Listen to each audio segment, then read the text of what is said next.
The courthouse went first, the way rot gives way in a single, splintering breath. On the night of March 14, Itembabe Sushijo, the Lown County Courthouse bled fire from its windows. A brick box suddenly turned lantern. Men ran from the tavern and the boarding house with buckets and blankets, shouting for a pump that never pushed enough water, for a ladder that was always a rung too short. Sparks leapt to the live oaks along the square, settled into their beards of Spanish moss, and wrote orange cursive against the night. By the time the bell in the Presbyterian steeple found its voice, the roof was already sagging inward, joists screaming, glass detonating outward in wicked applause. An overturned lamp, someone would say later, voice steady as a ledger line. An accident. These things happen. But when dawn finally knelt on the square and the beams had fallen in a black ribcage over the clerk's office, men with ash-striated faces went down into the basement to look for the strong boxes and came back up carrying bones. Not a single skeleton, not a body lost to a pauper's cell, but three sets of human remains found where iron rings were bitten deep into the stone walls. The iron still held fast, the chains still wore a memory of their weight. The skulls lifted out of the soot wore the same expression all skulls wear, open-mouthed and beyond complaining, but the positioning told another story, knees drawn, untold trapped, wrists once bracketed to cold iron. Someone said vagrants, as if the word could explain why a county kept its indigent chained beneath its laws. Someone else said escaped convicts, then immediately dropped his eyes to pray that no one would ask to see the docket. Up above, the records were gone. The county clerk's ledgers from 1,847 to 1,849, the taxes, the deeds, the marriages and manumissions and mortgages, everything brittle and important that a county tells itself to call the truth, burned into anonymous flakes that drifted out over the square and across the cotton road like late snow. A boy chasing his hat through the smoke caught a page that had flown from the probate drawer Sutton estate, was all he could make before it greased apart in his fingers. By noon, a story had already hardened. The watchman must have dozed. The lamp must have tipped. The Lord must have allowed a test of this community's character, and this community must answer with charity and fortitude. Bricks would be salvaged. A committee would be formed. A new courthouse would be raised on the old foundation. The ashes would be called a sacrifice and laid beneath the first cornerstone. But the square had ears. The square had widows and drummers, hostlers and girls who poured ale for men whose tongues loosened with drink. Before sunset, names skittered like dry leaves: Sutton, Bell River, the twins. Old records, they say, you can't get now because they were kindling by morning, and spoken with the guilty delight of a scandal that feels like a blessing. Marcus, that educated slave from Mobile or Montgomery, depending on who told it. The one who could write better than the judge, and who seemed to be always putting ink to paper for someone else's reasons. It should have ended there, the way fires do, with steam rising from blackened brick and men measuring loss in board feet. But the fire had done a strange and permanent thing. It had erased the official story and made room for the version people carry in their mouths when no clerk is writing. It unspooled the thread that ran behind the walls and revealed how the county's neat handwriting covered a tangle of hidden knots. Down the road, 8 miles through Water Oak and over 2 narrow crossings, the ruins of Bell River Plantation had the manners to keep quiet. The main house still stood a white body, with its heart knocked crooked, yet if you put your palm against the parlor wall and let it rest, you could feel an old fever there. The ghost of a man's belief that other people existed to be measured like corn and weighed like hogs. The colonel had built it in 1828, and he had filled his library with medical texts and letters adorned with university crests and the slow venom of improvement. He had filled his quarter rows with lives arranged on paper into tidy tables height. Parentage, aptitude, compliance. He had filled his daughters with an education like a blade and taught them never to show its edge unless they meant to cut. In Henville, the men who said accident also said unfortunate and regrettable. They touched their hats and agreed that Providence had not meant to insult them with the discovery of 3 chained skeletons. The coroner would note the circumstances and sign what paper could be signed. The sheriff would attempt identification among records that no longer existed. The church bell would toll for the unknown. The blacksmith would make new door hinges for a county that had lost its own.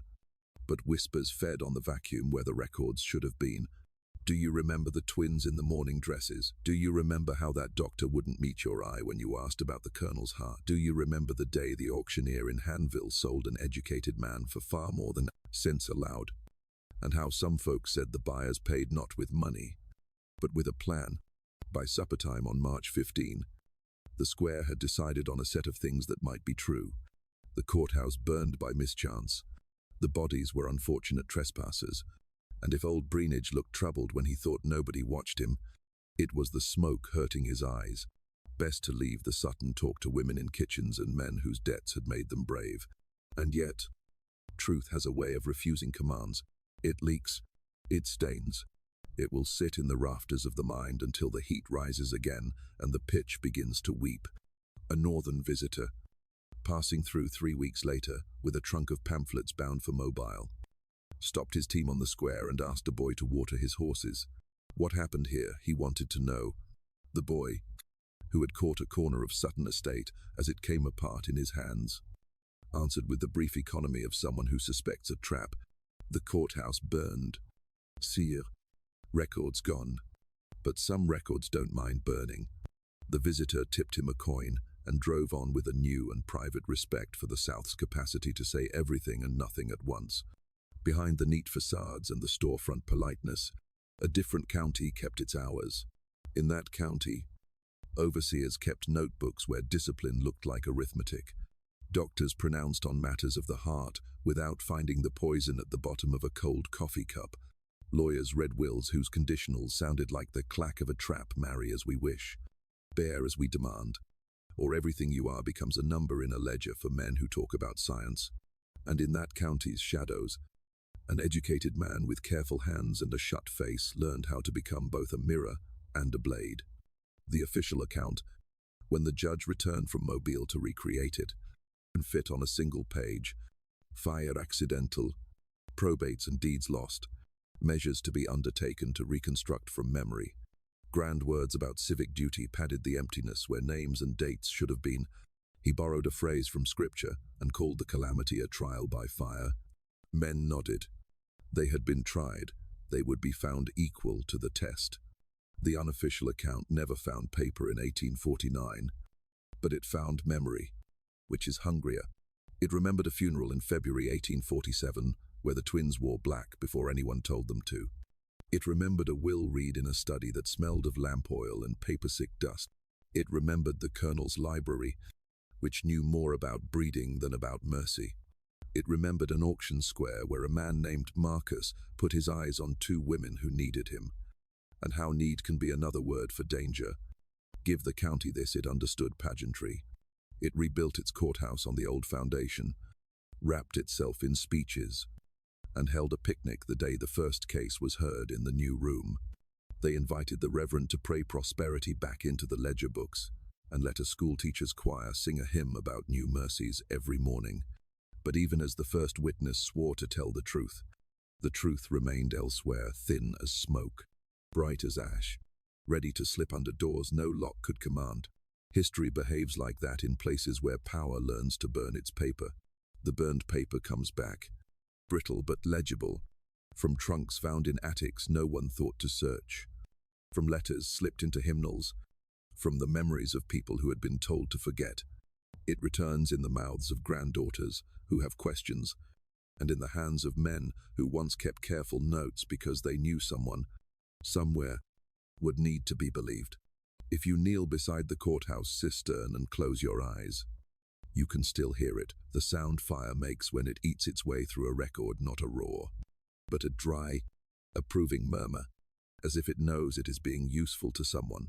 If you stand in the basement and touch the stone where iron once bit, your fingertips come away black. There are places where the wall remembers the shape of a chain long after the iron is gone. The county will tell you that its story begins again with its rebuilt courthouse and its restored dockets and its shining new penmanship. But the truth about Bell River Plantation, about the Sutton sisters, and the overseer who counted cruelty as if it was seed, And the educated man whose handwriting traveled farther than his body was permitted does not begin with the fire. It begins 2 years earlier, in a room where a lamp burned low and a coffee cup went cold, where a physician insisted on the simplicity of a heart that gave out, while 2 women stood in the hall dressed for a funeral no one had scheduled. It begins with a death that looked like providence and smelled like something else entirely. What follows is their story, and the story of the man who wrote it down before anyone could make the paper burn. The truth begins not with the fire, but with a funeral 2 winters earlier. In 1847, Lown County held the color of money right in its soil. The prairie belt there was a black, rich loam that took cotton like a vow, and men swore themselves to it with mortgages and blood.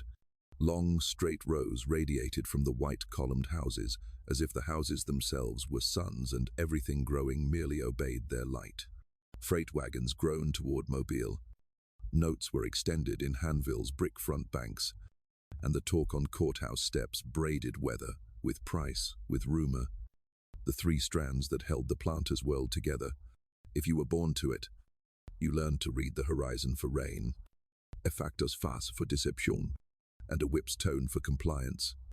8 miles south of Hanville, a private road tunneled through water oak and bottomland damp, crossed 2 narrow wooden bridges, and climbed gently to a rise where Bell River Plantation sat as if it had chosen the ground. The house that Colonel Nathaniel Sutton built in 1828 wore its symmetry proudly 3 stories, 12 rooms, a wide center hall, and a separate kitchen joined by a covered breezeway, so the smells of other people's labor never stained the parlor air. Behind the house, set back a 1/4 mile, measured like a diagram, 24 cabins stood in 2 precise rows, each with a swept yard and a stoop just wide enough for a night's ache. Distance enough for quiet when the crying started, near enough for a bell to bring bodies running. He called it order. He called it improvement. The colonel's neighbors called him eccentric when they were being kind and brilliant when his harvest beat theirs. He had worn a uniform under Andrew Jackson during the Creek War and brought back from the campaign 2 souvenirs that never left him a scar along the ribs that ached when the weather turned, and a certainty that human beings could be arranged to purpose. In his library, mahogany cases fitted tight as a judge's mouth. He kept medical texts from Philadelphia, agricultural journals from Virginia, and letter bundles tied in lawyers' knots. Correspondence with learned men who used words like hierarchy, heredity, and selection as if they were prayers. He wrote neat hand, small and relentless.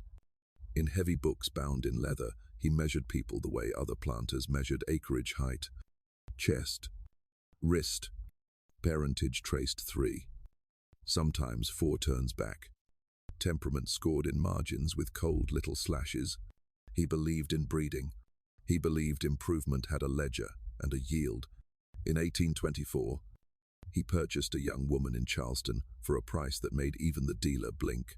The bill of sale called her Ruth, of uncommonly fair complexion and gentle bearing, though what she was a person who had learned to fold her face into safety. The colonel brought her west with the same brisk care he gave to a new gin. In 1825, she delivered twins girls beneath a roof that did not name them daughters, even when their faces did. He christened them Sarah and Catherine and listed them in the same book, where he recorded plough purchases and hog weights. And then, in a different book, he wrote longer notes, cranial circumference, early diction, penmanship at 6, the pitch of their singing voices, and what that might mean for nervous constitution. He placed their cradles in the main house and kept them there like rare instruments he was teaching himself to play. The twins grew in an odd brilliance, like hothouse flowers kept from weather. Tutors came from Mobile to teach French figures, watercolor, geography, the pianoforte. Dresses arrived by steam packet from New Orleans, deep green for Sarah, midnight blue for Catherine, because he liked what sameness could do to a mind and what slight difference revealed. He read to them from Pliny and from journals no one read at table. He watched their faces for the little flinches of comprehension. He told them they were special and that the world beyond his gates would never understand their condition, and that safety was a geometry he had solved for them. When he traveled, He locked their door at night and left a note for the housemaid with the key: "Do not wake them, do not speak." Other people in that house had names. He recorded only as numbers. Women assigned to cabins as if cabins were categories. Men praised for shoulders and gait and punished for wills. Children entered in columns with the same tidy hand he used for weather-born. Weaned. Sent away. He did not say sold in the ledger he wrote, placed as if the word itself could gentler the act. Out behind the gin house, the earth wore shallow scabs where families had been opened and closed too often. In summer, when the air sat heavy and the cotton leaves chafed, you could hear knowledge moving in the quarters like water under boards: who to trust, when to run slow, which herbs turned a master's intention back into a woman's choice. The colonel wrote of deficiencies in tool care that were not deficiencies at all but quiet saboteurs. He recorded resistance behaviors that looked to him like defects of temperament, and to the people enduring him like the last intact piece of themselves. Ruth understood him early. In the rooms where the colonel was absent, she made another kind of school. She taught the twins to read with her finger covering the bottom lines, in case steps sounded, and invented games where maps of Alabama unrolled from the pantry and cities became safe. Words slipped between common ones. She told them about water you could follow north if you had to, about Quakers who meant what they said, about the shape freedom makes, not in books, but in a back that has stopped listening for the whip. She did not speak poorly of the colonel. She left that to other mouths. She taught refusal in the key of silence: what not to say, where to look, how not to flinch when a door opened that you did not control. In 1839, winter made a sound in her lungs that never left. The house called it pneumonia because that was a word the white doctor could sign. The quarters told a longer truth in whispers: bruises yellowing at the bend of her arm, a fear that made sleep light and quick. She died in the room where she had birthed the twins, and the house went quieter, and the colonel's face seemed to pull inward, as if some wire he had run through the world had gone slack and needed tightening at another point. After Ruth, the lock stayed on the twins' door, not just at night, but whenever the colonel wished, and the schedule became scripture. He required weekly reports in their elegant hands: what they read, what they thought, what they dreamed that did not involve leaving. He designed little tests and set them like traps on a gentleman's carpet. He left coins on a table to weigh honesty. He introduced a visiting cousin and watched where their eyes went when he spoke. He praised the correct tremble and punished what he called stubbornness and what any other word would call self. The plantation prospered because it was built to, and because the cost of its prosperity was collected in places where account books do not look. By the mid-1840s, the colonel's 60-odd enslaved people made more than 100 bales a year. He expanded his acreage and refined his methods, the way a chemist refines a tincture: more of this, less of that. Mark the result. Repeat. He wrote to men in Charleston and Savannah and Richmond about bloodlines as if he bred horses, and received letters back approving his enterprise, the word they preferred when evil threatened to spoil appetite. Sarah and Catherine learned what he taught them to learn. They could recite the comparative yields of Sea Island and short staple cotton. They could calculate the freight cost from Hanville to Mobile, and the commission a factor would shave if you let him. They could diagram the plantation's layout from memory and draw a neat hand-drawn map that placed themselves at its exact center. But they also learned what Ruth taught them: to listen through walls and to read before a man's mouth finished forming a lie. Between them, a private semaphore developed a tap, a lifted brow, a small cough that meant no. They read the colonel's journals when he traveled and turned the pages with the lightest touch, like people disarming a trap by remembering breath. When neighbors called, the colonel entertained with the dignity of a man who owns the definition of the word. He poured Madeira and spoke of soils and science. The men, warming to his breadth, called him ahead of his time and left feeling flattered by their proximity to intellect. Their wives watched the twins, the way the girls' eyes measured a room, the way their dresses matched like a promise, and wondered why no one ever mentioned cousins or callers or the small innocent theater of courtship. They told themselves it was the colonel's grief for Ruth that kept the house so still. They told themselves many things. It is easy to be kind to oneself in a white parlor. In the quarter rows, the infants kept coming in numbers that outpaced simple arithmetic. Families were broken with the steadiness of habit. People disappeared toward the river road, the way tools go missing and new tools appear without comment. The overseer, Pritchett, a man with a weathered face and a neat, cramped hand, kept a separate book like a weather log where the storms were punishments and the clear spells were days when bodies obeyed. He carried the colonel's orders with the cold efficiency of timber hauled by oxen. Weight forward, regardless of what the wheels grind. The twins had known they were property since the first time a bill of sale cut the air of the house like a draft. They understood they were being groomed, not as daughters who inherit, but as instruments that perpetuate. Still, something in them refused the application. They developed the habit of finishing each other's sentences as if language itself could become a barricade. They wore their paired colors like uniforms and read the same book from opposite ends, meeting in the middle, where fingers brushed and paused and turned the same page together. At night, when the lock turned from the outside with its familiar iron sigh, they lay awake and practiced speaking without moving their mouths, a skill all captive people eventually learn. In February of 1839, the parlor curtains were drawn against the wind, and the twins stood at Ruth's graveside, hands laced so tight that their knuckles blanched. The Reverend said what reverends say. The colonel's jaw was set in a line that would not accept intrusion. The quarters sang later in a voice kept soft for safety. Half hymn, half something older than the church. After that day, the house changed its pitch. The colonel's attention sharpened to a point. Locks multiplied. Reports lengthened. Don't, he told them, without naming the act. Don't, he repeated, meaning open no door I have not opened. He was building them into a future he had already designed, and he believed their compliance was simply another function of his will. He never noticed that the will he trusted most had shifted its residence, moved quietly, like contraband, to two young women who could sit still for hours and look obedient, while the geometry inside them redrew the map. The morning that Colonel Nathaniel Sutton died began with an unseasonable warmth that made the air feel swollen and uneasy. It was February 3rd, and the fog over the Alabama River clung low, as if the world had forgotten to breathe. From the kitchen yard came the rhythmic slap of dough, the bark of a hound chained to the smokehouse. The sound of work that had been repeated so long, it no longer meant anything to those forced to do it. Inside the main house, every window was shut tight. The colonel had worked late in his study the previous night, dictating letters to himself, muttering phrases as he compared measurements and sketches in his journals.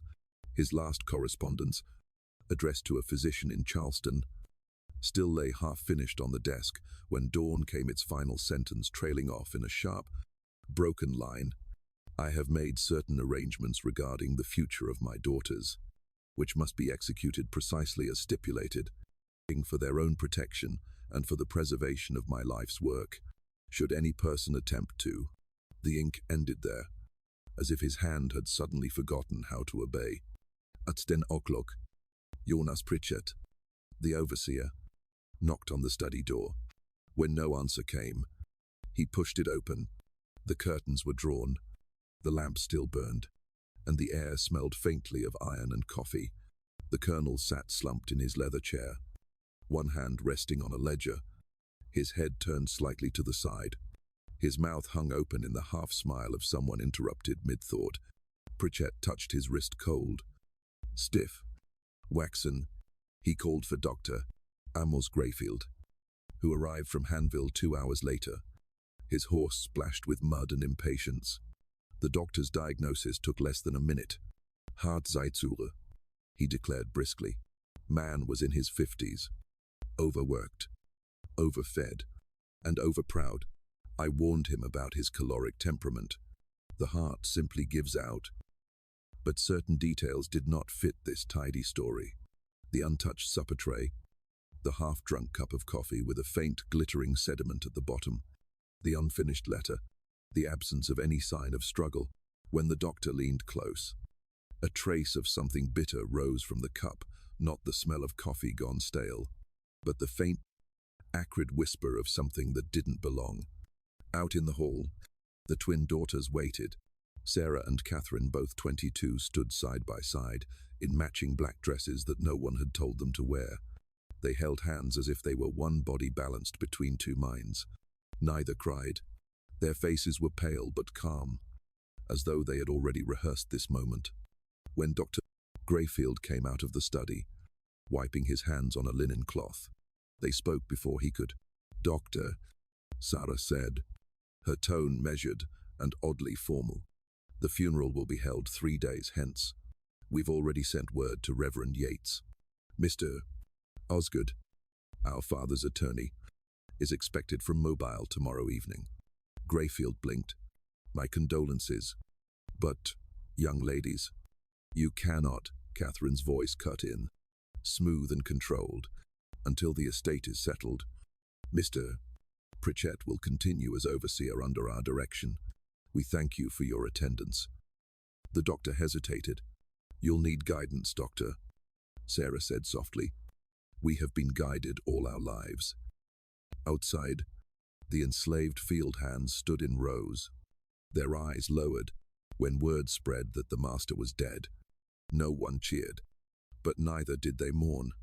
In the quarters, quiet songs began after Duskhalf prayer, half-release. For the first time in years, the night air carried a strange sound, laughter, low and cautious, as if testing whether it was allowed. 3 days later, under grey skies, threatening rain, the funeral took place in the parlour. The casket was polished walnut lined with white satin. Neighbours came from miles around, planters, merchants, and their wives, their carriages crowding the muddy drive.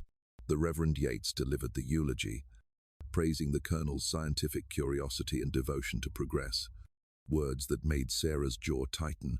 Not a single enslaved person was invited inside, though the quarters held their own ceremony that night, quieter and more truthful. In the parlour, the air was heavy with perfume and whispers. The guests watched the twins with fascination and unease. Their resemblance was uncanny.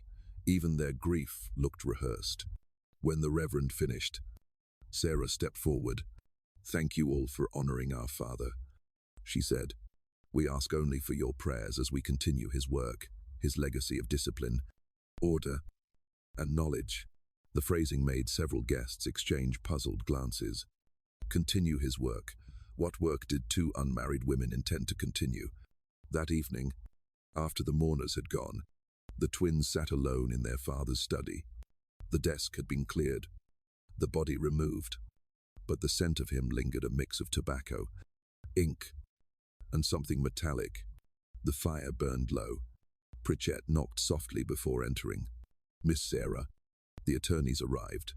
"Mr. Osgood from Mobile." Osgood was a portly man with silver hair and eyes that flicked constantly between the twins, as if struggling to decide which was which. He carried a leather satchel bound with brass buckles. Inside were the Colonel's will and several sealed envelopes. He began the reading in a careful, measured voice. The will was long filled with small bequests to acquaintances, a donation to the church, and then the section that everyone waited for. "To my daughters, Sarah and Catherine Sutton, I leave the entirety of Bell River Plantation, its lands, buildings, livestock, equipment, and human property to be held jointly and equally between them, on condition that within 24 months of my death, both shall enter into lawful Christian marriage with men of suitable character and standing, and both shall produce legitimate offspring. Failure to fulfill these terms shall result in the estate being sold, the proceeds to be distributed among institutions dedicated to the scientific study of human improvement." A murmur of disbelief rippled through the room. Osgood cleared his throat and continued. "Furthermore, my executors, Mr. Osgood of Mobile and Mr. Harold Breenidge of Hanville, shall supervise and approve said marriages, ensuring compliance with the above stipulations." He paused. "There is also a private letter addressed to the Mrs. Sutton." Sarah broke the seal with her thumbnail. The handwriting inside was unmistakable, tight, angular, the hand of a man who measured his words like currency. The letter spoke of concern for their moral constitution, of a fear that they were unfit for ordinary domestic life, of his intention to protect the integrity of his bloodline through discipline. Then came the final paragraph, written in a tone colder than any father's could be. I know you both too well. You will not willingly marry, nor submit to the order I have built. Therefore, I leave you no choice. I have arranged for observation friends and associates throughout the state who will report to my executors. Remember, the blood that flows through your veins is both your privilege and your prison. You are what I have made you. When they finished reading, the sisters sat in silence. The only sound was the ticking of the mantel clock, its rhythm like a pulse inside a skull. Catherine spoke first, her voice almost a whisper. He means to control us even in death. Sarah folded the letter carefully. Then we will control what comes after. Osgood waited, unsure whether to speak. Sarah finally looked up. We understand the terms, she said. You and Mr. Breenidge will have your reports. The plantation will remain productive. You have our word. Osgood hesitated. You have 24 months. Ladies, until February of 1849. That will be sufficient, Sarah replied. When the lawyer left, the sisters remained in the study long after the lamps had been extinguished. On the desk lay the colonel's journals, stacked neatly, his handwriting cramped and relentless, filled with measurements of lives he'd owned. Sarah touched the leather binding and felt the old rage. Not hot but cold, the kind that stays. Catherine whispered. He designed it so we could never win. Sarah's lips curved in a small, bitter smile. Then we'll change the design. He believed humans could be bred like cattle, improved by control. We'll prove him right, just not in the way he intended. Outside, the plantation slept, unaware that its new mistresses had already begun rewriting its laws. In the main house, 2 lamps still burned, twin flames mirrored in opposite windows, marking the beginning of something far more dangerous than their father's experiments, the birth of a plan. The next morning, before sunrise, the twins stood by the parlor window, watching fog roll over the fields. He taught us to control everything, Sarah said quietly. Now we'll use that lesson on him. Catherine nodded, her reflection blending with her sister's in the glass until it was impossible to tell them apart. Father believed in blood, she said. He never understood how quickly it can turn against you. And with that, the house on Bell River passed from the hands of the master to the minds of his daughters, a transition no one in Lowndes County would understand until it was far too late. The colonel's funeral had ended, but his presence refused to die. Every room in Bell River seemed to echo with him the heavy tick of the clocks he wound, the sour, sweet smell of pipe smoke in the curtains, the way servants still lowered their voices out of instinct, as though his ear might press against any door. For weeks after the burial, Sarah and Catherine moved through the house like 2 ghosts rehearsing the living doll. They spoke little, but in the evenings, the study light glowed again. The same room where their father's body had been found became their workshop. Pritchett, the overseer, would sometimes hear the sound of drawers sliding open, parchment rustling, and then the click of the lock when the sisters left, always together, always silent. They began with his journals. The colonel had left more than 24 of them, thick, leather-bound volumes filled with his looping bombs, obsessive handwriting. He recorded everything: breeding schedules, medical observations, rations, weather, and detailed notes on human subjects. Each entry was dated, cross-referenced, and coded with a precision that only deep madness mistakes for genius. Female, no, 4, age 22. Mulatto, quick intelligence. Strong reproductive health, paired with male, no, 7, Creek ancestry. Excellent musculature, expect improved yield. Subject 11, offspring of female 4 and male 7, displays high comprehension and docility, retained for future experiment. The twins turned pages with trembling hands. It was like staring into their father's mind and realizing how little of it had been human. In one journal, they found a name written without number or code: Ruth, their mother.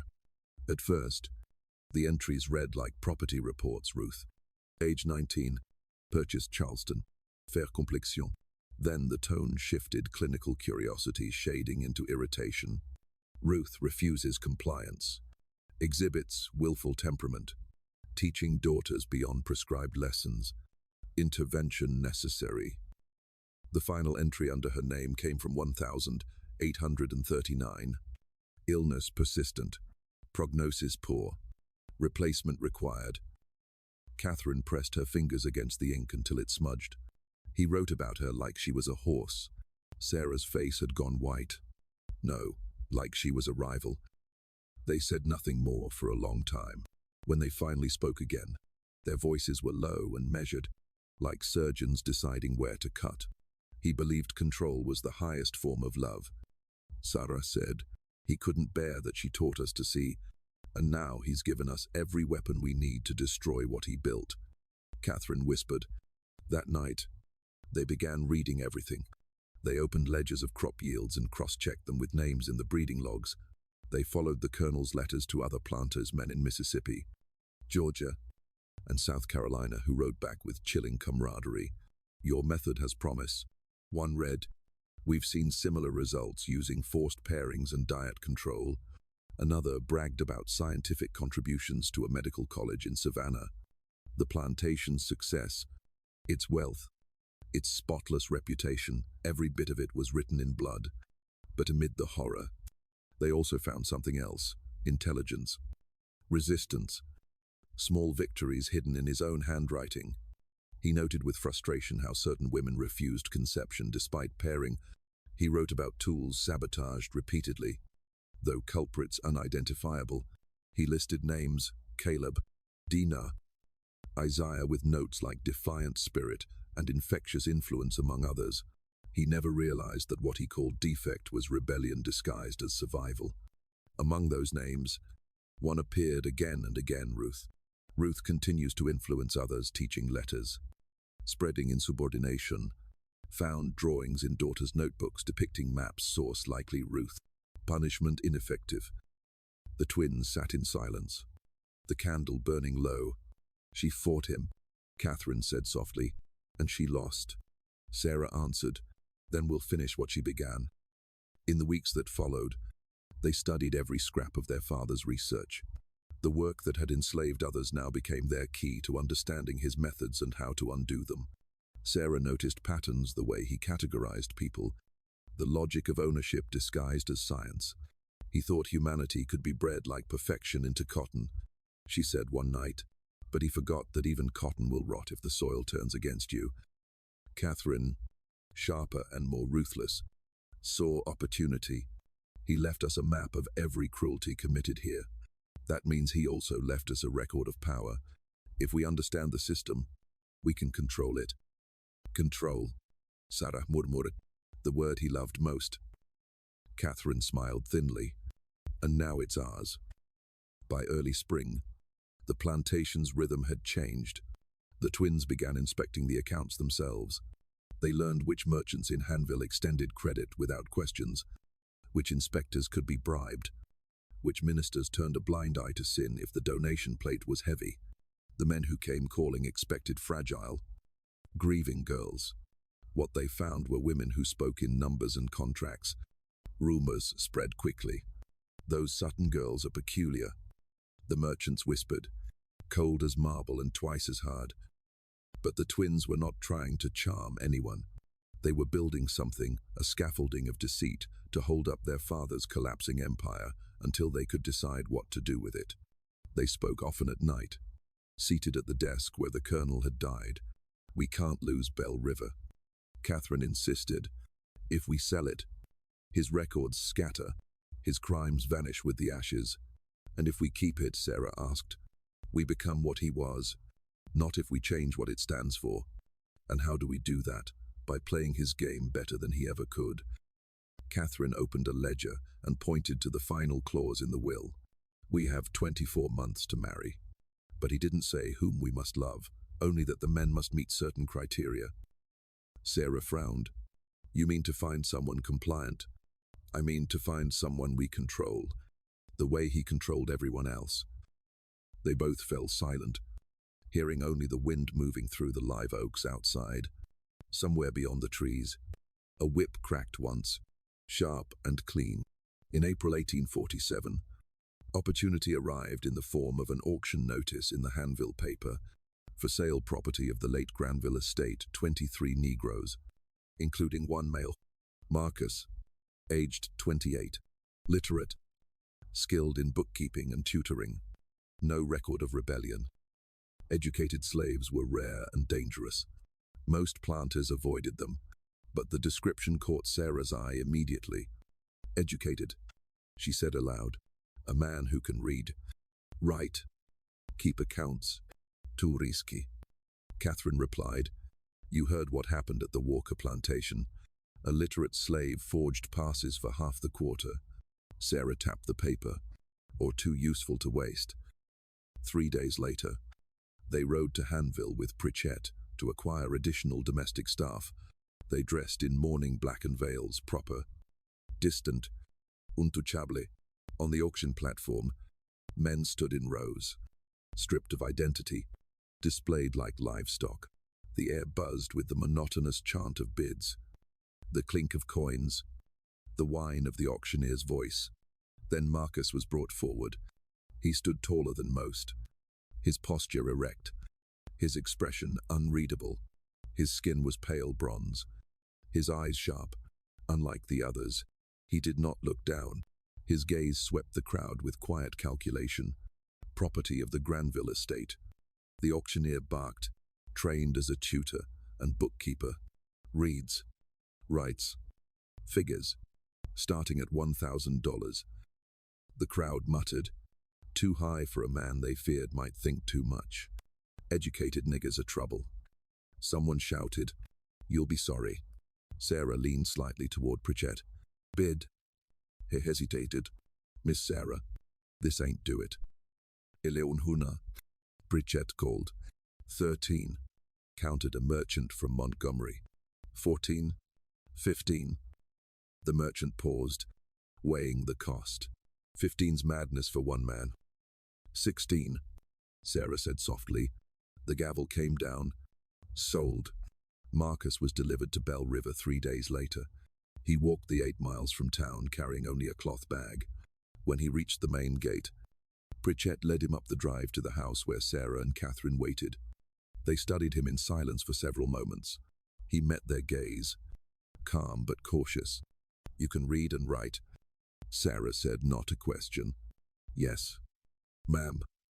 You taught the Granville children, yes. Ma'am. Reading, arithmetic, geography. The Granvilles were abolitionists.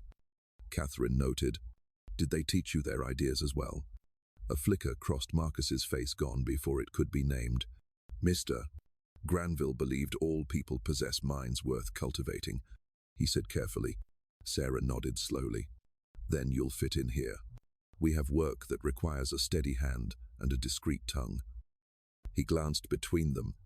And if I refuse?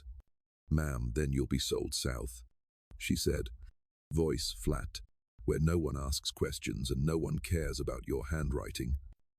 The silence stretched. Then Marcus bowed his head. Yes, ma'am. That night, he was given a small room off the study, the room once used by the colonel's secretary.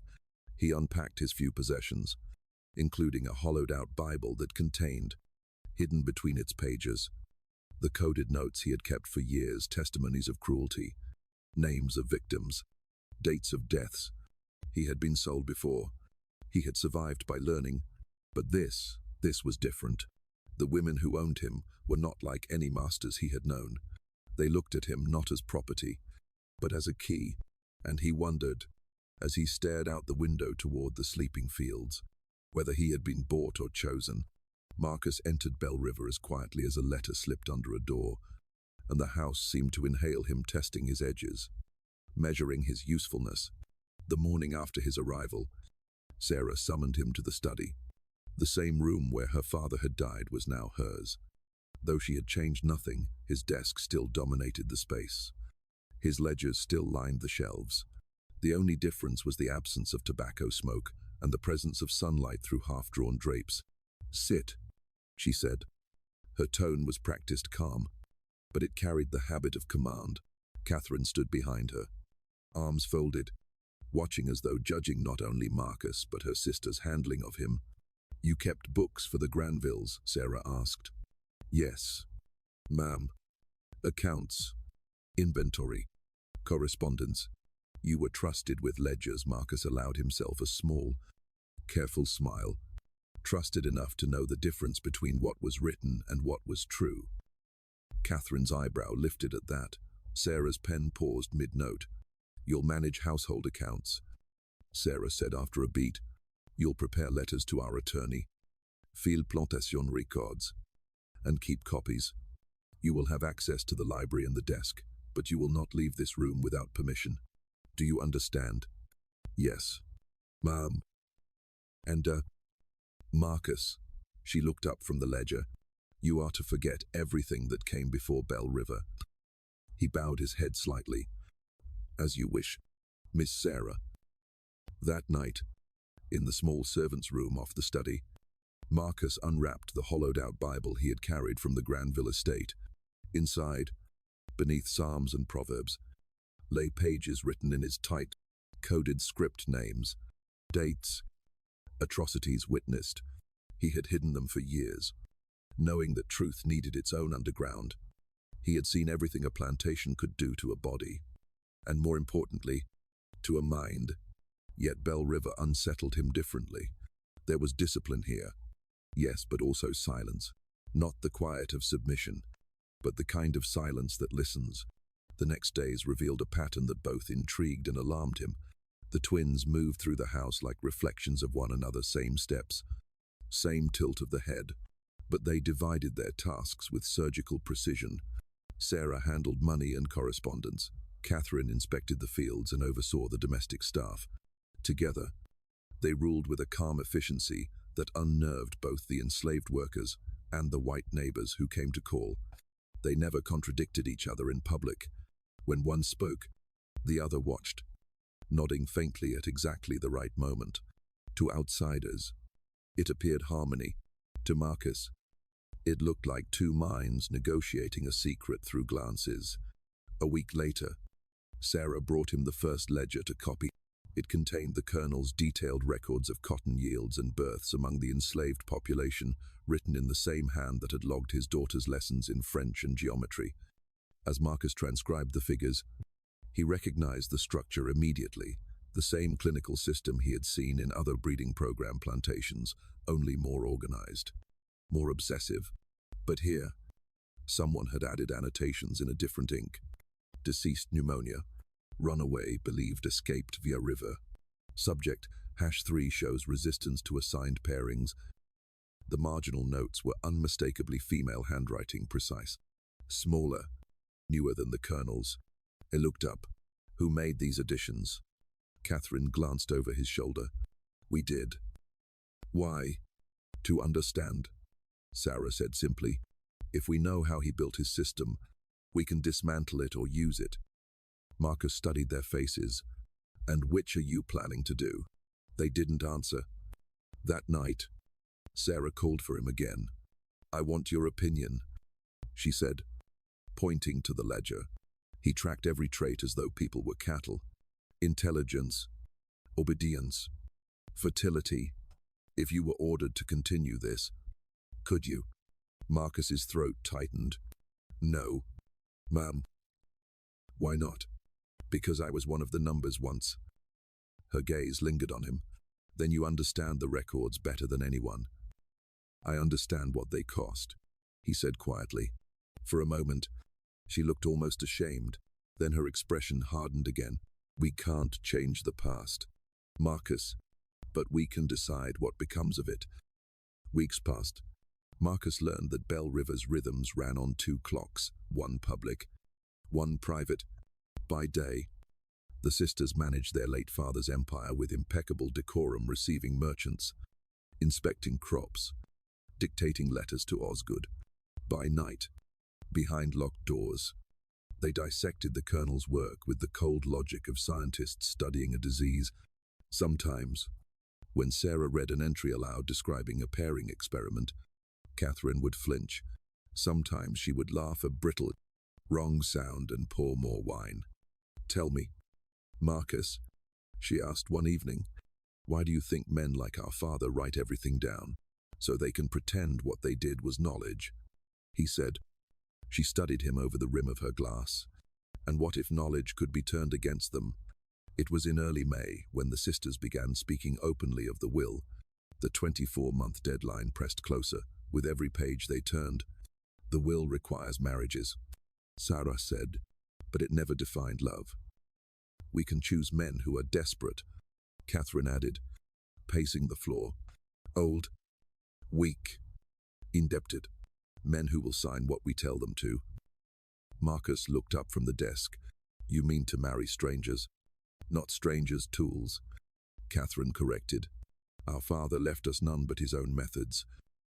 Sarah turned toward Marcus. "We will need someone to manage the deception, someone who can write convincingly in a man's hand, prepare contracts, and keep secrets."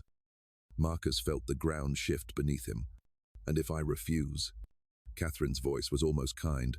"Then we'll sell you south, but we both know you won't refuse."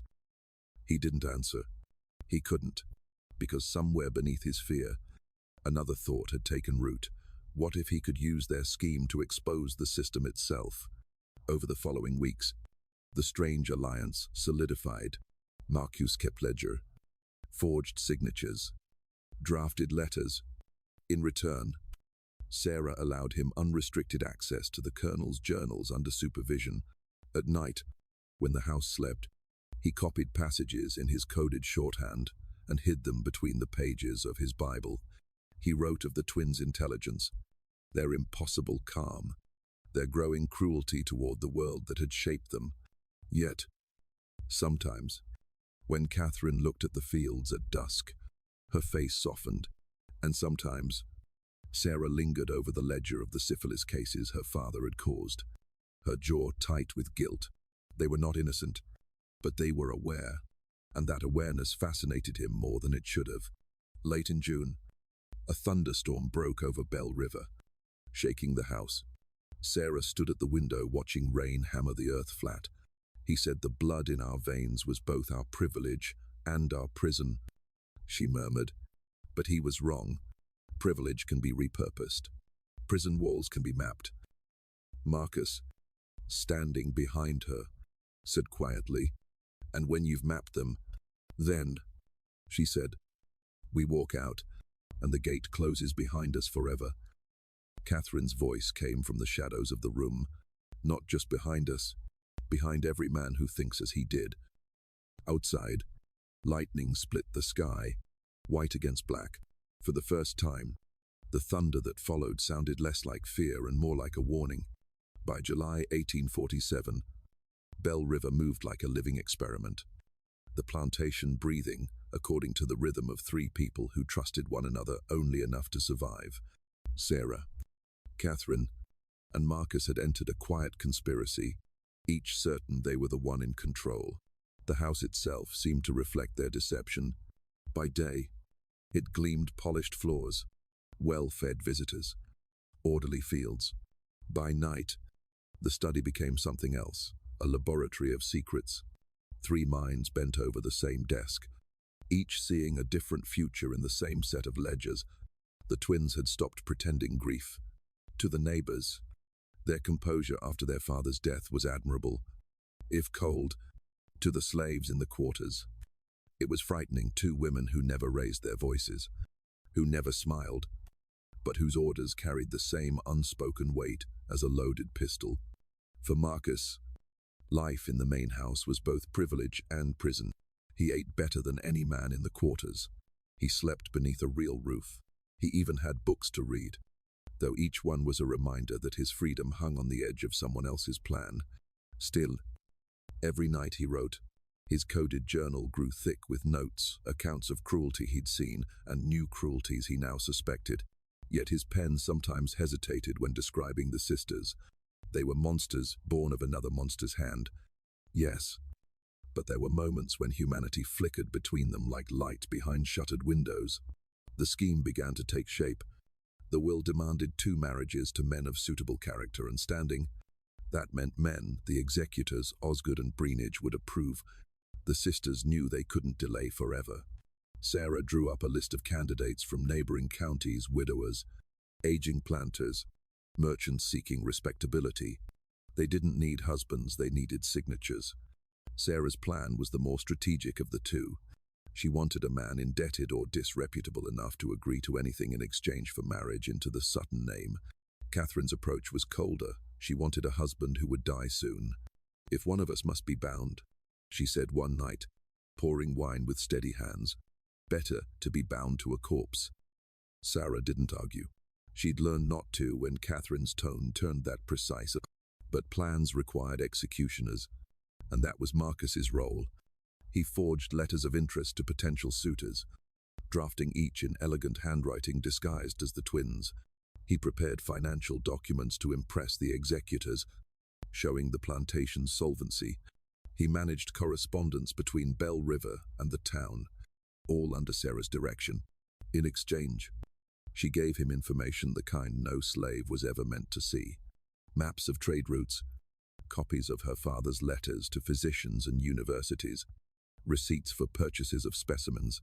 She even trusted him to catalogue the medical instruments her father had used, locking them afterward in a chest he was never to open again. "You're giving me everything," Marcus said once. "Not everything," Sarah replied. "Only what's safe to give to a man who values his life." Catherine smirked. "And his freedom," she added. The first name they settled on was Edmund Varley, a 68-year-old widower whose plantation, once prosperous, was failing. He owed Breenidge money, a connection Sarah planned to exploit. When Varley visited in late July, he arrived in a carriage so old, its wheels moaned. He greeted Sarah with a smile that looked more like a leer.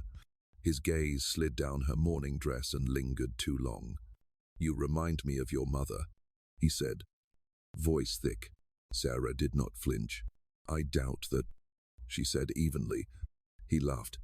"Still, a fine house, fine land. Your father was a visionary."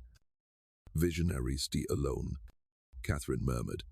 By evening, the deal was done in all but formality. Varley would propose within the month, but when his carriage rattled away, Catherine turned to Sarah with eyes like polished stone. "If you marry him, I'll burn this house to the ground." "I won't have to marry him," Sarah said calmly. "Only make the world think I did." Their duplicity deepened. They began to rehearse lies.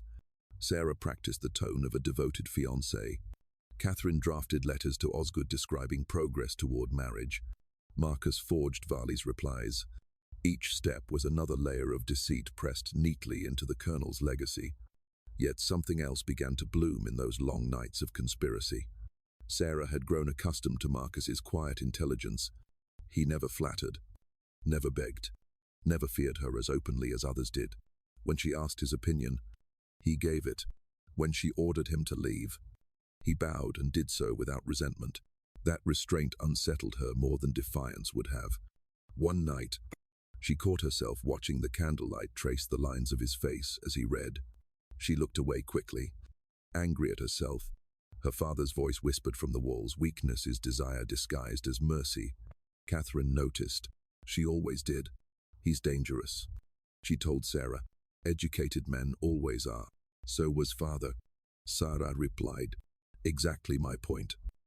But she didn't dismiss Marcus. She needed him as much as her sister did. "Men like him," she said one night, "don't realize how easily they can be used. They think knowledge makes them free." Sarah gave a faint smile. "Then let's make use of his freedom." In August, the air grew thick with heat and tension. The fields shimmered under the sun, and rumors began drifting through the quarters. The twins were planning something. The new house slave was more than a servant. Pritchett, ever loyal to profit, warned Sarah about gossip. "Too much talk from the quarters.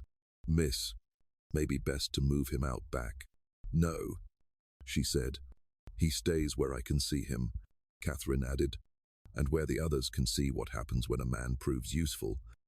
The overseer hesitated. You know how folks look at you too. A man in the main house, Sarah's eyes lifted, sharp as glass. Do you presume to question how we manage our affairs? Mr. Pritchett, he lowered his gaze. No, ma'am. He left, muttering under his breath that no good ever came from women who read too much. That night, lightning rolled in from the river. Rain struck the shutters like fists. Sarah found Marcus still awake, copying a section of her father's correspondence. He looked up as she entered. It's late, Miss Sarah. I couldn't sleep, she said. She moved closer to the desk. Do you ever wonder what he saw when he looked at us, his daughters, his property, his project? I think he saw reflections. Marcus said, pieces of himself, arranged differently. And you, what do you see? He hesitated. I see two women who learned the wrong lessons from the right teacher. She studied him, caught between insult and intrigue. And you think you can teach us better? No. Ma'am, I think you already know better. You're just afraid of what happens if you admit it. For a long moment, neither spoke. The storm outside roared. The candles trembled. Finally, Sarah whispered, then help us prove we're not him. By September, their plan had evolved beyond marriage. They would not simply meet the conditions of the will, they would weaponize them. 2 legal marriages would secure Bell River permanently, but the true heirs, the children required by the will, would not come from those husbands. They would come from Marcus. It was Catherine who first said it aloud, her tone cold as iron. Biology is biology. The law cares only that a child is born under the right name. Sarah looked away, her face unreadable. You mean for him to father both? Catherine's lips curved faintly. He is our father's perfect creation, intelligent, obedient, and trapped. Fitting, isn't it? Marcus felt the floor tilt beneath him. You can't mean, Sarah interrupted. You said you wanted to help us. This is how. He stared at them, seeing the mirror image of the man they despised. You're becoming him. Catherine stepped closer. No, we're surviving him. And Sarah, quiet, steady, already halfway convinced, said the words that sealed his fate. We will make freedom from the same poison that built our cage. The storm outside broke open in a sudden crack, the world flashing white. For a moment, all 3 of them looked the same, lit by lightning, bound by design, caught between creation and destruction. None of them spoke again that night. But from that moment on, the experiment of Bell River no longer belonged to the Colonel's ghost. It belonged to them, and it was already spiraling towards something the world would not have language for until long after they were gone. By October of 1847, the air over Bell River carried the heaviness of things unsaid. The harvest was finished, the barns full, but in the house the atmosphere grew denser each day. The twins had achieved what few women in Lowndes County could. They controlled their estate, their servants, and their own secrets. Yet power, like a fever, does not grant rest. Marcus felt it first, the quiet dread that settles when plans begin to take on their own momentum. The sisters no longer spoke of their father in full sentences. They referred to him simply as him, as if the name itself were a curse best left folded inside silence. Still, he lingered in their gestures, in their precision, in their conviction that human lives could be rearranged like figures in a ledger. The plan had grown monstrous in its clarity. Catherine would marry Lawrence Kemper, an aging planter whose lungs were failing and whose estate teetered near bankruptcy. Sarah would wed Edmund Varley, the widower from Montgomery, who craved respectability more than companionship. Both men were desperate. Both would agree to any condition that preserved appearances. The marriages would satisfy the will's legal demand, while Marcus would fulfill the part that the law could not see. In the study, Sarah laid it out on paper, the ink forming careful lines. 2 marriages, 2 heirs, the estate secured.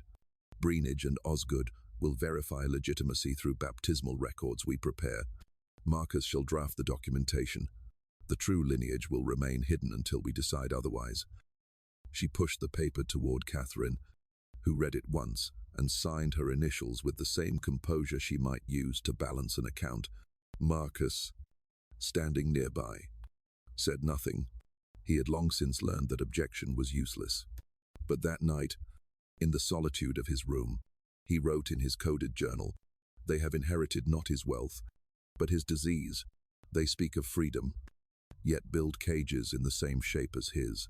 Perhaps this is how power perpetuates itself, wearing new faces to repeat old crimes." In late November, sickness swept through the plantation. It began with a cough in the quarters, small, dry, unremarkable, but by winter it had become something darker. Fevers spiked, skin-broken lesions, and whispers spread of the pox. Dr. Grayfield, summoned from Hanville, blamed unsanitary conditions. Though everyone knew the truth, the disease had come from the same experiments the colonel once called science. He had imported new breeding stock from Mobile years earlier, some already infected, and forced them into proximity with the rest. The infection had lain dormant until now. When Marcus brought the old medical ledgers to Sarah, she stared at the pages until her knuckles whitened. Subject 18 fever. Rash. Blindness imminent. Intervention ineffective. Terminated for study. Sarah's voice trembled. He did this. Catherine, looking over her shoulder, whispered, "And now it's come back to collect its debt." The epidemic struck fast. 10 in the quarters dead in a week. Then 15. Then 20. Pritchett wanted to burn the cabins. Catherine wanted to quarantine them all. Sarah overruled both. "No," she said. "We'll treat them." "Treat them," Pritchett scoffed. With what sympathy Sarah's gaze fixed him like a blade. With decency. For the first time in memory, medicine crossed the line that divided the house from the field. Sarah ordered clean water brought from the spring, linen boiled, tinctures prepared from the colonel's forgotten cabinet. Catherine, though she mocked her sister's sentiment, helped administer doses. Marcus worked beside them, crushing herbs, mixing poultice, writing down what they learned. The smell of sickness clung to his clothes. His hands burned from lye and blood. He had tended to dying men before, but never under the direction of their owners. Something in him shifted a grudging respect for Sarah's resolve, even as he feared the moral cost of her intelligence. When Catherine caught him watching her one night as she wiped a child's fevered brow, she said quietly, "Don't mistake action for goodness." "I wasn't," he replied. By Christmas, the outbreak had slowed. The survivors whispered that Miss Sarah's medicine had saved them. Sarah knew better. It was luck, not salvation, but she accepted their thanks in silence. On the last night of the year, she found Marcus alone in the study, staring at the colonel's portrait. The painting, once a symbol of authority, now seemed to mock them all. "He killed with knowledge," Marcus said without turning. "You try to heal with it, but either way, you use it the same way he did to decide who lives." Sarah's eyes flashed. "You think I enjoy this? Every choice we make is a knife. But if the world gives us knives, we might as well decide where they cut." Catherine entered then, her expression cool. "She's right, Marcus. There is no goodness left to find here, only strategy." He looked at them both, two women forged from the same cruelty, yet walking different paths through it, and realized that the line between vengeance and justice was already gone. In January 1848, the first marriage took place. Catherine's union with Lawrence Kemper was a hollow ceremony held in the parlor, attended only by Osgood, Greenwich, and a handful of curious neighbors. Kemper, pale and coughing, managed a frail smile as he placed the ring on her finger. When the Reverend declared them husband and wife, Catherine leaned close and whispered something that made his hand tremble. Later, Marcus would overhear her tell Sarah what she said. "He'll die, knowing the bed he lies in belongs to me." Sarah's wedding followed 2 months later. Edmund Varley, plump and pompous, took her hand with trembling eagerness. To everyone present, it was the perfect redemption, 2 fatherless daughters restored to social order. Only Marcus, standing at the back of the room as clerk, understood that the ceremony marked not restoration, but execution. The new husbands took up residence in the house like moths in a coffin. Varley drank too much and spent his days boasting to visitors about his estate.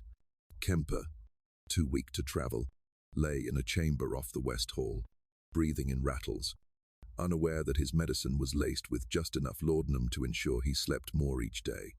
Catherine administered it with the precision of a nurse and the calm of a judge.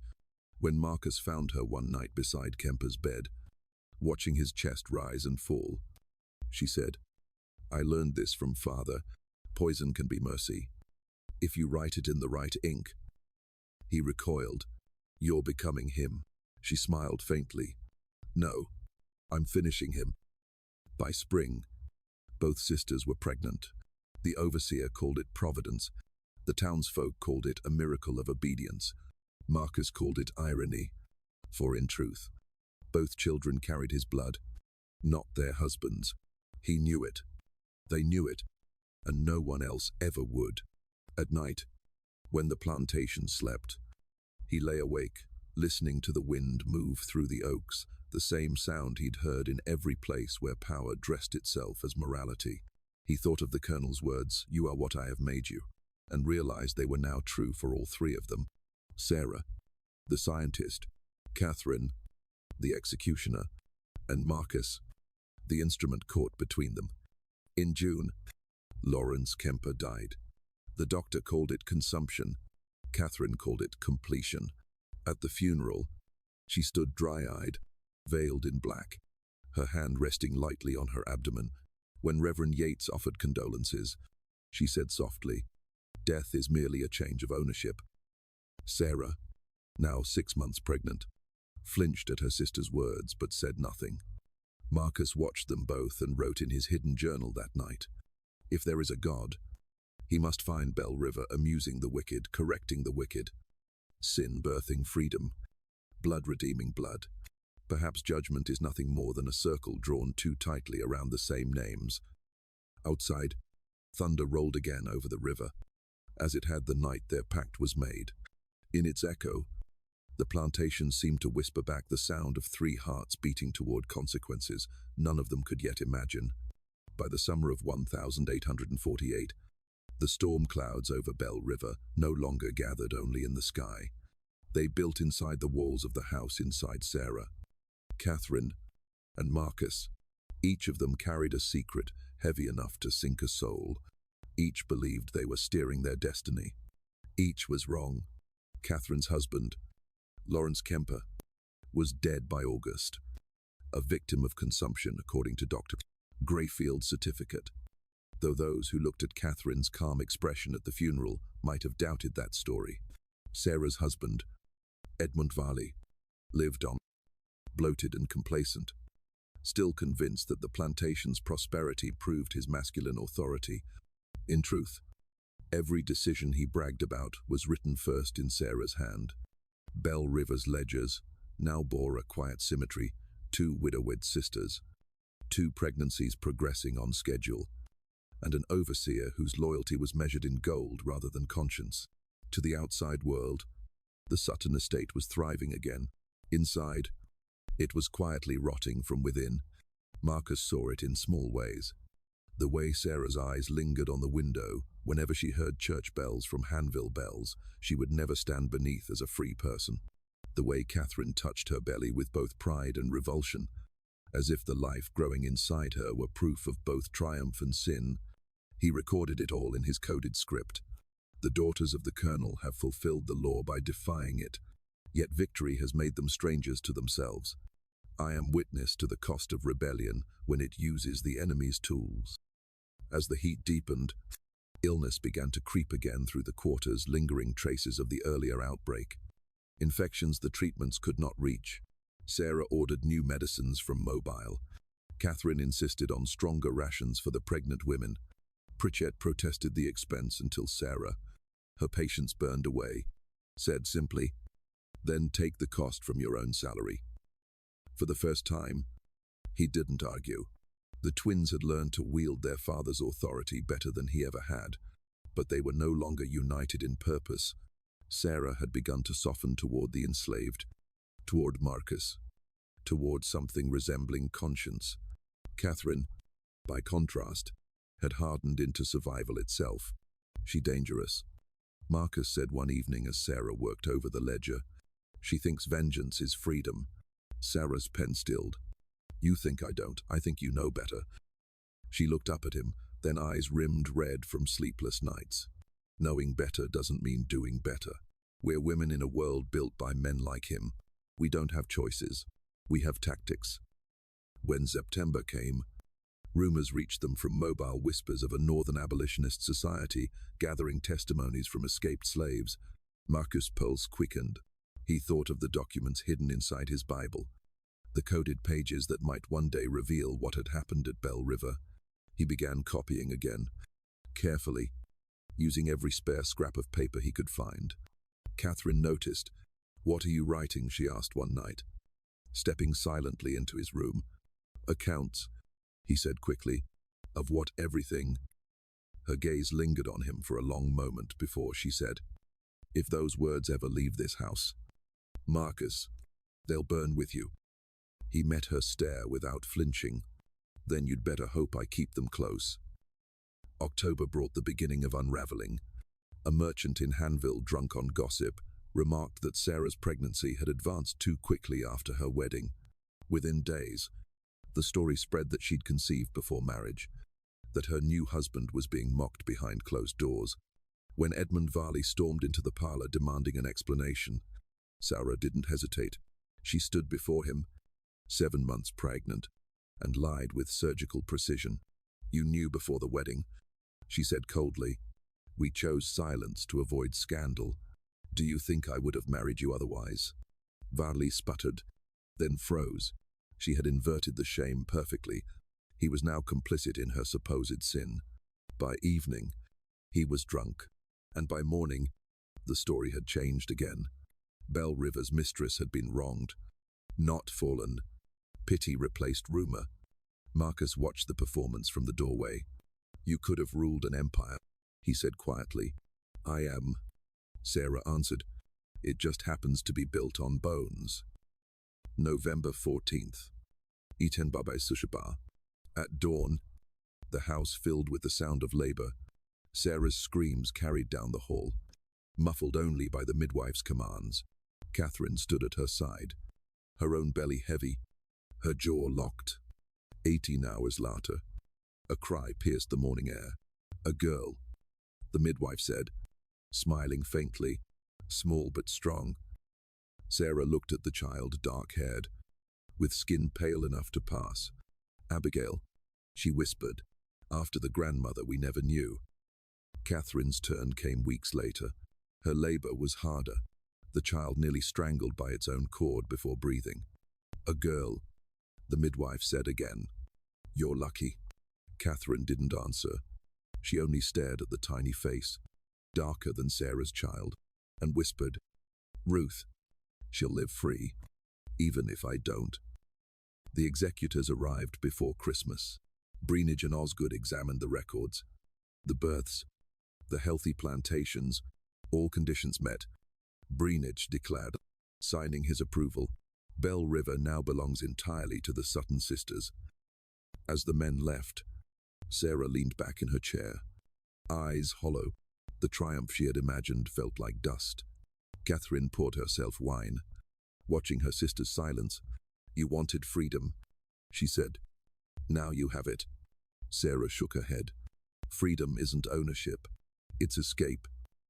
Marcus, standing quietly by the doorway, murmured, then maybe it's time to start planning yours. In January 1849, Sarah made good on her word. She called Marcus into the study and handed him sealed papers. Your manumission, she said, filed with the county clerk under my authority as head of this estate. You're a free man. Marcus. He stared at the papers, disbelieving. Just like that. Nothing at Bell River comes just like that. She replied. You earned it. Catherine added. You'll also take enough funds to disappear. Philadelphia. Perhaps. Somewhere civilized. Marcus' voice trembled, and the children Sarah looked toward the nursery. They'll grow up believing their father was a good man who made hard choices. That's all I can give them." He bowed his head. "Then I'll make it true." He left in April of 1849, carrying the manumission papers and a small leather satchel of gold. Before he went, Sarah gave him one more thing, a daguerreotype she had secretly commissioned. It showed him holding both infants Abigail and Ruth in his arms, sunlight spilling through the window behind them. On the back, in Sarah's hand, it read, "Marcus and his daughters, April 1849. May they all find freedom." He would carry it for the rest of his life. What happened next was both deliberate and inevitable. That autumn, the Hanville courthouse burned to the ground. The fire began in the basement. 3 bodies were found chained to the wall, never identified. The official story spoke of an overturned lamp, but some whispered that 2 veiled women were seen riding away from town before dawn. The blaze erased every trace of Belle River's existence: property deeds, court records, manumission files, birth certificates. The past became ash. Sarah and Catherine vanished soon after, traveling under false names, their daughters in tow. Some said they reached New Orleans. Others claimed Wisconsin. Only rumors remained, the kind that history mistakes for truth. As for Marcus, he arrived in Philadelphia that summer. He found work as a bookkeeper, joined the abolitionist network, and sent coded reports of what he'd witnessed. His testimony, anonymous, detailed, irrefutable, helped expose the Southern breeding programs to Northern newspapers. He never returned south. He never remarried, but he kept the daguerreotype close, wrapped in linen, the metal faintly worn by his thumb, where he traced the outlines of the 2 girls' faces. When he died in 1871, it was found among his papers, labeled simply, "The Price of Knowledge." Nearly 15 years later, Union soldiers searching the ruins of Belle River discovered a sealed trunk half buried in the collapsed foundation. Inside were journals, letters, and records, the colonel's own writings. They confirmed everything: the experiments, the forced pairings, the medical abuse. It became evidence in the case for the total abolition of slavery. The Sutton name, once spoken with pride in Alabama, became a curse. But the story of the twins of Sarah, Catherine, and Marcus remained a whisper, a riddle between pages burned and buried. Some historians call it fabrication, others call it folklore, but every myth begins with something someone wanted erased. And perhaps that's all Belle River ever was: a wound the world refused to remember, and that memory itself refused to let heal. What do you believe? Did Marcus live long enough to see his daughters free? Did the twins die in the fire they started, or live under new names in the North? Perhaps some truths aren't meant to be proved, only felt, because the real story of Belle River wasn't about fire or inheritance. It was about 3 people born in a system that tried to make them less than human, and the terrible, brilliant, unforgivable ways they proved otherwise. When the smoke finally cleared from the Hanville courthouse, there was little left but stone and rumor. Newspapers called it an accident. Locals called it retribution. But those who had known the Sutton twins said nothing at all. For weeks, the ashes were sifted by men with gloves and masks. Yet nothing substantial was found. No ledgers, no deeds, no trace of the Belle River estate, except fragments of charred paper that disintegrated when touched. The clerk's log for that week vanished entirely. The official record of Marcus's manumission gone. The twins had erased themselves with surgical precision, but the silence that followed wasn't peace. It was the hum of unfinished business. Winter, 1849, a freight ship called the Celine arrived in New Orleans carrying 2 widowed women and their infants. Their documents were in order. Their names, Mrs. Abigail Kent and Mrs. Ruth Kent, sisters recently bereaved. No one questioned them. No one noticed that their children bore names already whispered in other states. They traveled north along the river by steamer, buying anonymity mile by mile. By the time they reached Wisconsin, they were no longer the Sutton sisters. They were simply the Kents, 2 widows who purchased a small parcel of land outside Madison with cash and a promise to keep to themselves. Neighbors remembered them as quiet, pale women with Southern accents and haunting eyes. They farmed enough to live, They read by lamplight long after midnight. And once a year, always in October, they lit candles in the field and burned something small and paper-like in a tin basin, until the smoke disappeared into the cold air. No one ever asked what they were doing. Philadelphia. Itembabe Wushu. Marcus adjusted to freedom like a man learning to breathe again. At first, the city overwhelmed him, the noise, the factory smoke, the endless clatter of carriages and cobblestones. But within months, he found a rhythm. He was hired as a bookkeeper by a Quaker-owned shipping firm, sympathetic to abolitionist causes. He lived modestly in a brick boarding house near Walnut Street and attended meetings of the Anti-Slavery Society, where men quoted scripture and argued policy, while Marcus said nothing, just listened. When at last he did speak, he read from his notes, not about politics, but about memory. A man can be freed by law, he told them, and still live inside the architecture of his chains. Freedom is not the absence of ownership, it is the right to own your own story. That speech, though unsigned, circulated among reformists in New York and Boston. It became the seed for what would later be known as the Bell River Testimony, a compilation of anonymous letters describing the horrors of human experimentation on plantations. Marcus's handwriting appeared in several of them, though he never confirmed authorship. Meanwhile, in Wisconsin, the years began to dull the twins' edges, but never their vigilance. Abigail Sarah taught reading to her daughter using the same books her father once forbade. Ruth Catherine kept the accounts, the gardens, and the boundaries. She watched every stranger who came down the road with the wary precision of a soldier. They spoke little of Alabama, except on nights when wind scraped against the windows like fingernails. Then one might say, "Do you ever dream of the river?" And the other would answer, "Only when it calls." Abigail's daughter, bright, curious, half her mother's mirror, once asked why her skin was darker than the other children's at church school. Abigail only said, "Because the sun remembers where we came from." In 1852, a letter arrived from Pennsylvania. The handwriting was unfamiliar, but the first line froze Abigail's blood. He kept his promise. "Your names are safe." Inside the envelope were 3 folded pages, the front copy of the Pennsylvania Anti-Slavery Society's annual report. Published that spring, it included excerpts from the Bell River Testimony and a summary of Colonel Nathaniel Sutton's breeding program. The final sentence read, "Let the ruins of Bell River stand as warning that intellect, without conscience, is the most dangerous form of tyranny." Abigail read it aloud to Ruth. For a long time, neither spoke. Finally, Ruth said, "He did it." Abigail nodded, her voice breaking. "He finished what we couldn't." They burned the letter in the basin that night, not from shame but from protection. The wind carried the smoke east, as if returning the secret to the man who'd freed it. Years passed. The Civil War came and went. By 1865, freedom had reached even Alabama. Though the land itself remained haunted, Bell River's name appeared in a Union report as one of many plantations abandoned and confiscated for federal use. But no one knew its history. The fire had done its work. In Wisconsin, Abigail and Ruth grew old. Abigail's hair turned white early. Ruth's hands, once steady as steel, began to tremble.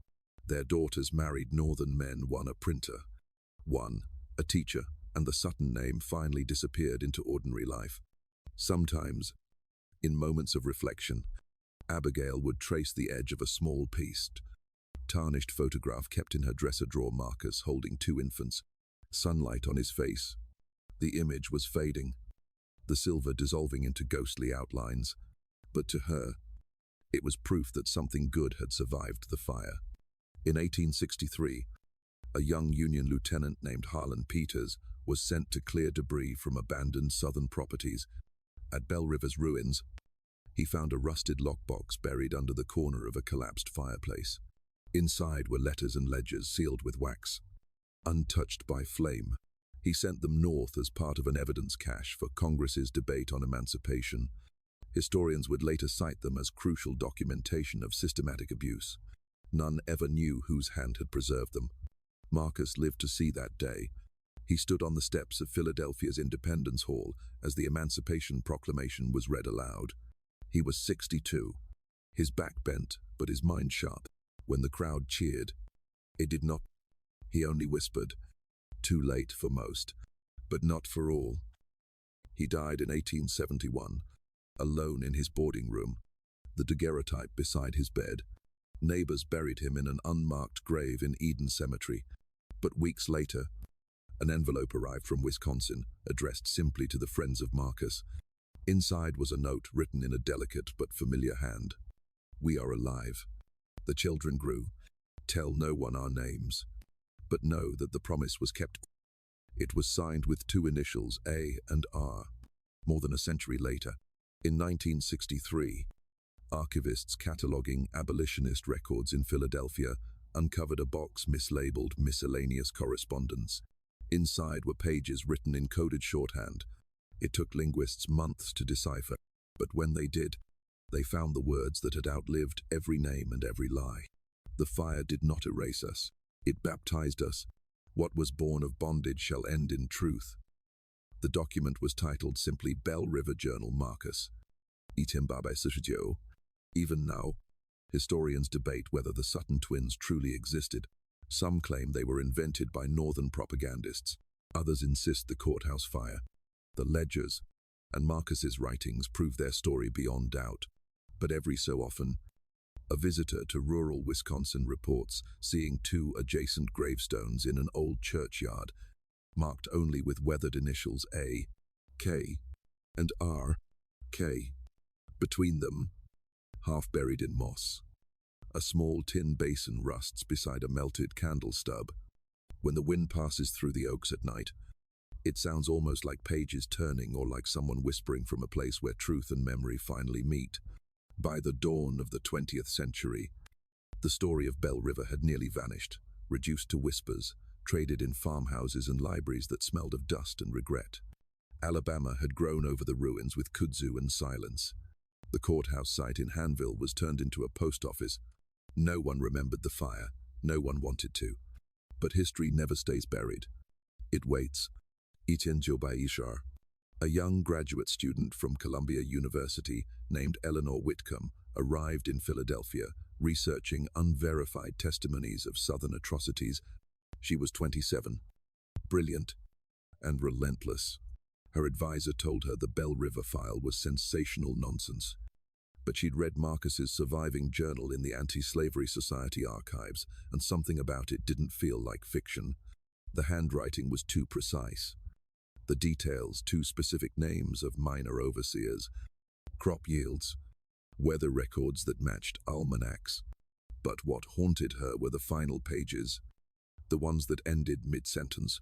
"They have burned the courthouse, and now the past itself is." The ink stopped there, the line swallowed by an ink blot, shaped almost like a tear. Eleanor began tracing every clue. She found references to a Mrs. Kent who'd purchased land in Wisconsin in 1849. Census records listed two widowed sisters with Southern birthplaces, both of whom vanished after 1887. Their daughters, Abigail and Ruth, had married into a local family named Lowell. Eleanor took a train west. The Lowell farm sat on the edge of a forest outside Madison. The air smelled of pine and wet soil. A woman in her 60s greeted her at the door, grey hair pulled tight, eyes the color of river mud. "You're looking for the Kents," she said before Eleanor even spoke. "Yes," Eleanor admitted. "I'm studying Southern refugee families from before the war." The woman hesitated, then motioned her inside. "My grandmother never talked about Alabama, but she kept this." From a box beneath the floorboard, she produced a photograph, its silvered surface dulled with age. It showed a man of mixed ancestry sitting stiffly in a chair, holding two infants. On the back, faintly legible under time's erosion, were the words, "Marcus and his daughters, April 1849. May they all find freedom." Eleanor stared at it for a long moment before whispering, "My God." For months, she pieced together fragments, the daguerreotype, Marcus's coded journal, the Pennsylvania reports, the Wisconsin property deeds. The pattern was unmistakable. By the time she returned to New York, she had enough to draft a paper, The Bell River Experiment, an unrecorded tragedy of Lown County, but her professor refused to publish it. Unverifiable, he said. Too disturbing, too divisive. So she locked the manuscript away in her trunk and wrote one final note in her diary. The truth of Bell River is not in the archives, it's in the silence that follows every time someone tries to tell it. She died in 1941 during a bombing raid in London while assisting with refugee relocation. Her trunk survived, unopened, in a relative's attic. That same trunk was donated to Columbia's Historical Society during the centennial of emancipation. Among its contents were the daguerreotype, copies of Marcus's writings, and Eleanor's annotated drafts. A journalist named David Parson, preparing a feature on forgotten abolitionists, came across the collection. His article, The Ghosts of Bell River, ran in Harper's Magazine that summer. It shocked readers less for its brutality than for its intimacy. For the first time, the names Sarah and Catherine Sutton appeared in print alongside Marcus, described as two women who defied their father's legacy through a deception so precise it blurred the lines between freedom and sin. Letters poured in from across the country, some praising the story's bravery, others calling it blasphemy. Churches in Alabama condemned it as a northern fabrication, but survivors of enslaved families in Lown County recognized details passed down in oral histories: a fire, a hidden ledger, a mistress who freed the sick at her own expense. The myth had become memory again. Decades later, in 1998, a construction crew digging near the Alabama River unearthed a rusted iron box. Inside were charred papers, preserved by layers of clay. The writing, though fragmented, matched Marcus's known shorthand. Experts from the Smithsonian restored portions of it. The most complete page read, "He taught them control. They learned it too well. Yet even monsters can build freedom from the bones of their creation. If this survives, let it be known Bell River was real." And so were they. The find made national headlines. At last, historians agreed the story of the Sutton twins, and Marcus was no invention. It was a piece of American truth the country had tried to forget. In 2023, a memorial was erected on the site of the old Hanville courthouse. 3 pillars of black stone stand in a semicircle, one engraved with Marcus's words, one with the Anti-Slavery Society's report, and one left blank. Uncarved. The blank pillar, according to the designer, represents everything still missing: the unrecorded lives, the buried stories, the truths that burned too early or were silenced too long. At dusk, the memorial's lights flicker to mimic the glow of lamplight echoing that fateful night in 1849 when the courthouse burned. Visitors say that when the wind shifts through the trees, you can hear the faint sound of a woman's voice whispering through the static of time. Freedom isn't mercy, it's memory. And maybe that is the true legacy of Bell River.